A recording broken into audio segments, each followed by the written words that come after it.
حضور علیہ الصلوۃ والسلام فرماتے ہیں رب نہ تمہارا چہرہ دیکھتا ہے نہ تمہاری جیب دیکھتا ہے، مالک تو جب دیکھتا ہے تمہارا دل ہی دیکھتا ہے۔ تو دل کی کیفیت اللہ کو پتہ ہے۔ دل بے چین اس لیے رہتے ہیں کہ یہ جو پیاس اور جو طلب کرتے ہیں وہ ہم انہیں پہنچاتے نہیں۔ دل بے قرار اس لیے رہتے ہیں کہ یہ رب رسول کی محبت سے ٹھنڈے ہوں گے، ہم ادھر ادھر کی چاہتے لیے پھرتے ہیں۔ ان کے اندر بے قراری اس لیے ہے کہ ہم نے امیدیں لوگوں سے وابستہ کر لی ہیں، جو لوگوں سے نہیں کرنی چاہیے تھی، اللہ رسول سے کرنی چاہیے۔ ہم نے اسباب کو اختیار کرنا ہے، بھروسہ اسباب پر نہیں، بھروسہ تو اللہ تعالیٰ پہ کرنا ہے۔ تو جب تک دیکھیں نا قرآن مجید نے کیا کہا، قرآن مجید نے کہا والذین آمنوا اشد حبا للہ، فرمایا وہ لوگ جو ایمان لے آئے وہ اپنے رب سے شدید محبت کرتے ہیں، اپنے رب سے پیار کرتے ہیں۔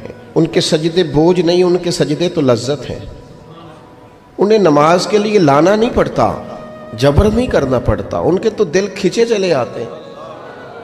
ان کو تو پیار ہو گیا، رات ساری بیت گئی اور ایک سجدہ بھی مکمل نہ ہوا۔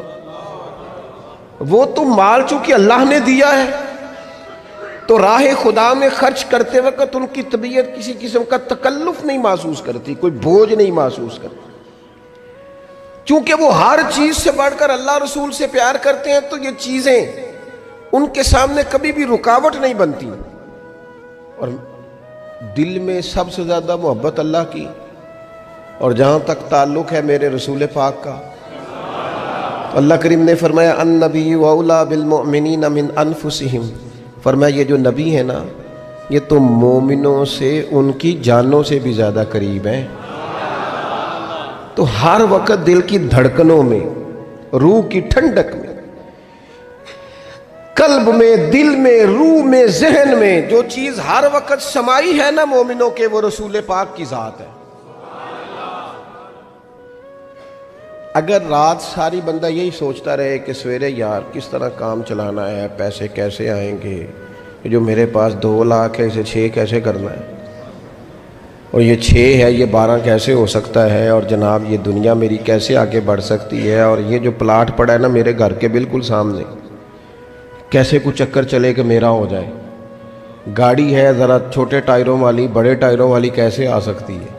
اگر 24 گھنٹے منصوبہ بندی دنیا حاصل کرنے سے دین منع تھوڑا کرتا ہے۔ حضور نے تو فرمایا محنت کر کے کمائی کرنے والا اللہ کا دوست ہے، منع نہیں ہے، لیکن ہر وقت اسی گنتی میں رہنا، اسی کے شمار میں رہنا، الجھ جانا، اور جو اصل چیز تھی اس کو چھوڑ جانا۔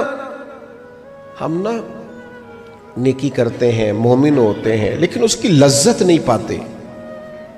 یعنی اگر نماز پڑھ کے بھی بندہ قرار نہ حاصل کرے، اگر وہ خیرات کر کے بھی اس کی ٹھنڈک نہ محسوس کرے، مسجد آ کے، محفل کرا کے، محفل میں بیٹھ کے، پھر بھی اس سے کوئی روحانیت نہ پا سکے، اس نے 20 علماء سنے، اس نے درجنوں خطباء سنے، اس نے ساری زندگی گزار دی، لیکن اس کے دل کی کیفیت ہی نہ بدلی، وہ لذت خاص ہی اسے نصیب نہ ہو، تو پھر اسے سوچنا چاہیے نا کہ دل میں نا اللہ تعالیٰ نے نا ہر چیز 2 بنائی ہے، ہونٹ 2، آنکھیں 2، کان 2، ہاتھ 2، پیر، دل اللہ نے ایک ہی بنایا۔ یہ نہیں ہو سکتا کہ چلو ایک طرف مجھے رکھ لو ایک طرف کسی اور کو رکھ لو، دل ہی ایک بنایا ہے۔ وہ کہتا ہے بس دل ایک ہے تو رب رسول ہی رہیں گے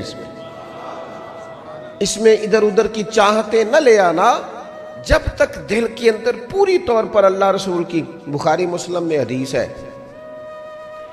نبی پاک علیہ الصلوۃ والسلام نے فرمایا اگر تم چاہتے ہو نا تمہیں ایمان کی لذت نصیب ہو، آپ زیادہ غور کریں میری بات پر، ایک ہے کھانا، ایک ہے مزیدار کھانا، ایک ہے مومن ہونا اور ایک ہے مومن ہونے کا مزہ آنا، لذت نصیب ہونا کہ میں صاحب ایمان ہوں۔ فرمایا اگر تم چاہتے ہو کہ تمہیں ایمان کی لذت نصیب ہو، یہ حدیث آپ نے بھولنی نہیں، بخاری مسلم میں، اگر چاہتے ہو کہ ایمان کی لذت نصیب ہو تو 3 کام کرو۔ یا رسول اللہ صلی اللہ تعالی علیہ وسلم کون کون سے؟ حضور فرمانے لگے پہلا کام یہ کرو کہ ہر چیز سے بڑھ کر اللہ رسول سے محبت کرو۔ لیکن یہ نیرا نعرہ نہیں لگانا، یہ غور کرنا ہے، پیسوں پر اچھی طرح غور کر کے سوچ لینا ہے کہ پیسے زیادہ پیارے ہیں کہ اللہ رسول، یہ غور کر لینا۔ یہ جو جھوٹی انا کے بت بنائے ہوئے نا، میری عزت، میری برادری، میری افسری، میرا قبیلہ، میری کرسی، یہ غور کر لینا ہے کہ کرسیاں زیادہ پیاری ہیں، اقتدار زیادہ پیارا ہے کہ اللہ رسول۔ ایک طرف رسول اللہ کی شریعت اور ایک طرف تیری برادری کے رسم و رواج، لیکن شادی والے دن رسم و رواج جیت گئے۔ کدھر گئی تیری محبت رسول؟ وہ صرف محفل والے دن تھی، ربیع الاول شریف میں تھی۔ ہم تو دیندار سمجھتے ہی اس کو ہیں جس کے گھر میں شادی ہو تو پتہ چلتا ہے کتنا دیندار ہے۔ محفل میں تو سارے دیندار ہوتے ہیں، یہ تو پتہ ہی تب چلتا ہے جب کسی کا انتقال ہو جائے، نہ گھر میں کوئی خوشی آئے کہ اب یہ کتنا دیندار ہے، اب پتہ چلے گا۔ مسجد میں تو سارے دیندار ہیں۔ فرمایا اگر چاہتے ہو کہ لذت ایمان نصیب ہو تو ہر چیز سے بڑھ کر اللہ رسول سے پیار کرو۔ اور دوسرا فرمایا جس سے بھی پیار کرو نا، اللہ رسول کی رضا کے لیے کرو۔ شکریہ کا تکلف بھی چھوڑ دو، وہ میرا احسان مانے گا یہ بھی چھوڑ دو، میری تعریف کرے گا یہ بھی چھوڑ دو، فقط اللہ رسول کی رضا کے لیے رشتے بنانے شروع کرو، مومن ہونے کا مزہ آئے گا۔ جتنے ہم شکوے کرتے ہیں نا رشتہ داروں کے، بھائیوں کے، قبیلوں کے، برادریوں کے، یہ سارے ختم ہو جائیں اگر ہم محبت اللہ رسول کی وجہ سے کرنی شروع کر دیں۔ اگر بنیاد اللہ رسول کی رضا ہو تو ہماری طبیعتوں میں کسی کے لیے نفرت پیدا نہ ہو، بے ادبی پیدا نہ ہو، کوئی ایسا ماحول نہ آئے۔ کیوں کہ ہم ڈائریکٹ پیار ہی نہیں کرتے، ہم جس سے بھی پیار کرتے ہیں درمیان میں رب رسول کو رکھ کے کرتے ہیں۔ اور حضور فرماتے ہیں قیامت کے دن رب اعلان کرے گا، اللہ فرمائے گا وہ کہاں ہیں جو دنیا میں میری رضا کے لیے آپس میں پیار کرتے تھے؟ یا اللہ کیا ملنے والا ہے؟ اللہ فرمائے گا آج میرے عرش کے سائے کے علاوہ سایہ کوئی نہیں، جو دنیا میں میری رضا کے لیے آپس میں پیار کرتے تھے انہیں آج میں اپنے عرش کا سایہ عطا کروں گا۔ تو اگر ایمان کی لذت چاہتے ہو، ایک تو ہر چیز سے بڑھ کے اللہ رسول سے پیار کریں، ایک جس سے بھی پیار کریں اللہ رسول کے لیے کریں، اور دوسرا فرمایا مومن ہونے کے بعد، کلمہ نصیب ہونے کے بعد، ایماندار ہونے کے بعد کفر کی طرف جانا اتنا ناپسند کریں، اتنا ناپسند کریں جتنا کوئی آگ میں جانا ناپسند کرتا ہے، اتنا ناپسند کریں۔ اگر یہ ذہن بن گیا پھر لذت نصیب۔ میں آپ سے عرض کروں میرے عزیزو، ہم نا تھکی تھکی سی زندگی گزارتے ہیں، بور سا وقت گزارتے ہیں، الجھے ذہن رہتے ہیں، بکھری بکھری سوچیں رہتی ہیں، ٹوٹے ٹوٹے خیالات، پختگی نہیں باتوں میں، مضبوط نہیں افکار۔ کسی نے مشورہ دیا تو 10 منٹ کچھ اور سوچ لیا، اگلے سے بات کی تو پھر پچھلے کی بات ختم ہو گئی، اپنی زندگی میں مضبوطی نہیں۔ وہ خدا کے بندو، ہمیں تو ایک سادہ سا اسلوب دے دیا گیا ہے کہ تم ہر چیز سے بڑھ کے رسول پاک سے محبت کرو۔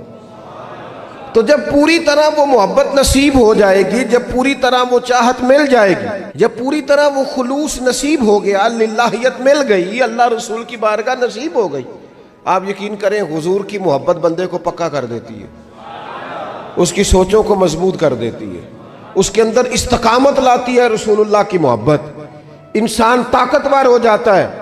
میں تقریر نہیں کر رہا، جذبات کا اظہار کر رہا ہوں۔ میں آپ سے داد نہیں چاہتا، میں آپ کی ذہن سازی چاہتا ہوں۔ آپ بھلے میری بات پر کوئی سبحان اللہ ماشاءاللہ نہ کہیں، لیکن میرے درد دل کو سمجھے میں کیا کہنا چاہتا ہوں۔ دوستو حضور کی محبت مضبوط کرتی ہے، مضبوط طاقتور کر دیتی ہے۔ نہ سمجھ آئے تو سیدنا بلال سے پوچھ کے دیکھو، پوچھ کے دیکھو، مار پڑتی جاتی ہے، محبت طاقتور ہوتی جاتی ہے، تانے ملتے جاتے ہیں، محبت مضبوط ہوتی جاتی ہے۔ نہ سمجھ آئے تو سیدنا سلمان فارسی سے پوچھو، سالوں بیت گئے، ڈھونڈتے، تلاش کرتے، آتے حضور کی بارگاہ میں حاضری دیتے، غلامی کرتے، کہاں سے چلے کہاں پہنچے، اگر نہ سمجھ آئے تو حضرت خبیب سے پوچھو، نہ سمجھ آئے تو بدر میں جا کے شہید ہونے والوں سے پوچھو یہ محبت کتنا طاقتور کرتی ہے۔ حضرت انس بن نضر سے پوچھو میدان احد میں کہ یہ محبت افکار کو زندہ کرتی ہے، روح کو تازہ کرتی ہے۔ بندہ نہ زیادہ باتوں سے ویسے ہی بچ جاتا ہے، ایک شے ہی صرف یاد کرنی پڑتی ہے، ایک شے ہی، علم و بس کریو یار اے ہوئی حرف تینوں درکار۔ اعلیٰ حضرت فرماتے ہیں اے عشق تیرے صدقے ہم جلنے سے چھٹے سستے، جو آگ بجھا دے گی اب وہ آگ لگائی ہے، جو آگ بجھا دے گی اب وہ۔ اور پھر اعلیٰ حضرت فرماتے ہیں کہ یاد رکھنا جان ہے عشق مصطفیٰ، روز فضوں کرے خدا، اور جس کو ہو درد کا مزہ، جس کو ہو درد کا مزہ، ایک ہوتا ہے شفا کا مزہ، ایک ہوتا ہے بیماری کا مزہ۔ یہ حضور کی محبت کی وہ والا درد ہے کہ یہ مزیدار ہے۔ اعلیٰ حضرت فرماتے جان ہے عشق مصطفیٰ، روز فضو کرے خدا، او لوگو جس کو ہو درد کا مزہ، وہ ناز دوا اٹھائے کیوں، اور پھر کے گلی گلی تباہ ہم ٹھوکریں سب کی کھائیں کیوں، اور دل کو جو عقل دے خدا تو تیری گلی سے جائے کیوں، دل کو جو عقل دے خدا تو تیری گلی سے جائے کیوں۔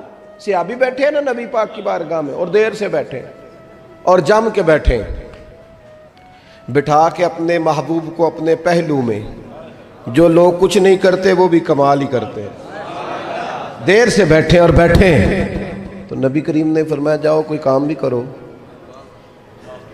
اٹھے، ستون کی اوٹ سے ہو کے واپس آگئے، کہنے لگے یا رسول اللہ آپ کے بغیر دل ہی نہیں لگتا، تو طبیعت ہی نہیں جمتی، کہیں نظر ہی نہیں ٹھہرتی۔ جب تک آپ اپنے دل کی کیفیات، یار ہمارے بزرگ، ہمیں تو وقت نہیں ملنا چاہیے، اگر ہمارا دعویٰ ہے کہ ہمیں حضور سے محبت ہے تو وقت ہی نہیں ملنا چاہیے۔ سیرت ساری پڑھ لی ہے ہم نے، حضور کی احادیث یاد کر لی ہیں، نبی پاک کے فضائل پر جو کتابیں لکھی گئی ہیں وہ ہمارے پاس ہیں۔ کیا آج صبح سے لے کر اب تک 1100 بار درود شریف نصیب ہوا ہے؟ کیا اگر حضور سے محبت ہے تو ہمارے دل میں نبی پاک کی امت کا درد ہے؟ حضور پر نازل ہونے والے قرآن مجید کو ہم نے سمجھا ہے؟ دین اسلام کی روشن تعلیمات کے ہم کتنے قریب گئے ہیں؟ فارغ وقت آپ کیا جی میں آج کل بور ہوتا ہوں تو بھئی آپ کتاب خریدیں حضور کی سیرت پر، پڑھیں شاہ عبدالحق محدث دہلوی نے کیا لکھا ہے، پڑھیں حضور کے فضائل کمالات، پڑھیں شفا شریف قاضی ایاز کیا لکھتے ہیں۔ لیکن زندگی تو ادھر ادھر ضائع ہو رہی ہے۔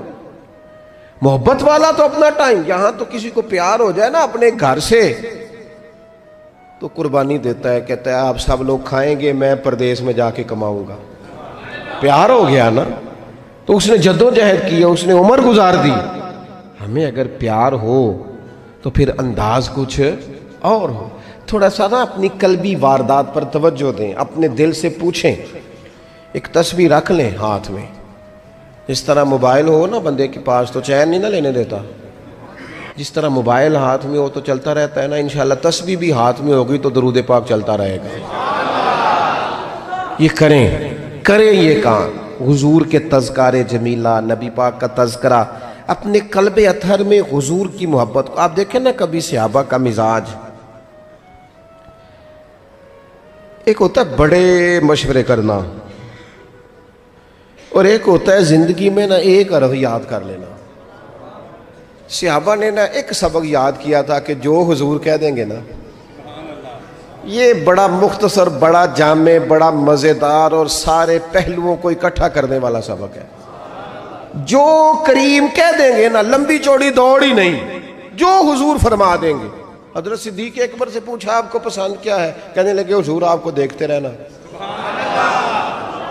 میرا دل کرتا ہے میری بیٹی گھر میں خدمت کرے، حضور میرا دل کرتا ہے اللہ مجھے مال دیتا رہے، میں آپ کے قدموں پہ قربان کرتا رہوں۔ سانو تے قید سجن دا گہنا ہے، وہ جینجے رکھے ایسا اونج رہنا ہے۔ ہم نے نہ طے کر لیا ہے، ہم نے ادھر ادھر ایک مختصر سے سبق یاد کر لیا ہے۔ آپ یاد رکھیں ہمارے پاس کوئی نہ کوئی لذت ہے، کسی نہ کسی چیز کے پیچھے دوڑ رہے ہیں، ہر بندہ دوڑ رہا ہے، کچھ مان کے دوڑتے ہیں، کچھ نہ مان کے دوڑتے ہیں، لیکن دوڑ لگی ہوئی ہے۔ آپ یقین کریں میں ایسے لوگوں کو بھی جانتا ہوں جو ڈھونڈ کے محفل میں جاتے ہیں، آج میں نے اپنے نبی کی نعت سننی ہے۔ میں ایسے لوگوں کو بھی جانتا ہوں جن کو کتاب مل جائے نا، ٹائٹل پہ لکھا ہو حضور کا تذکرہ ہے، دوڑ کے خرید لیتے ہیں۔ میں نے دیکھا ہے کہ حضور کے میلاد پاک میں وہ یوں خرچ کرتے ہیں کہ جیسے بس پوری کیفیت طاری ہو گئی۔ نبی پاک کی نسبت جہاں نظر آئی، حضور کے اصحاب کی بات آئی یا اولاد کی بات آئی، امت کے اولیاء کی بات آئی یا علماء کی بات آئی، دین کے طلباء جو مدرسوں میں پڑھتے ہیں ان کی بات، جہاں جہاں ذکر آیا، ہم نے نہ کبھی قطرے پہ غور کیا اور نہ دریا دیکھا، بس جہاں تیری جھلک دیکھی وہیں ڈوب گئے۔ اپنے دل میں اس محبت کو پیدا کریں۔ میں آپ سے عرض کروں، اولادیں بھی پریشان ہیں ہماری،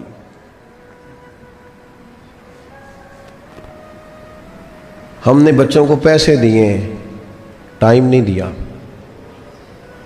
ہم نے بچوں کو گھر دیا ہے، خاندانی ماحول نہیں دیا۔ اب شکوہ صرف بچے سے نہیں کہ وہ موبائل پہ ہے، ابا بھی تو موبائل پہ ہی ہے نا، وہ بھی تو نہیں نا چھوڑ رہا۔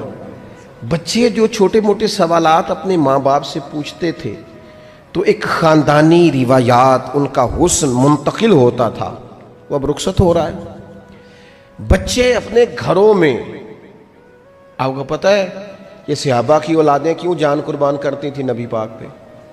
انہوں نے گھر میں جو دیکھا تھا نا اپنے ماں باپ کو کرتے، تو وہ تیار تھے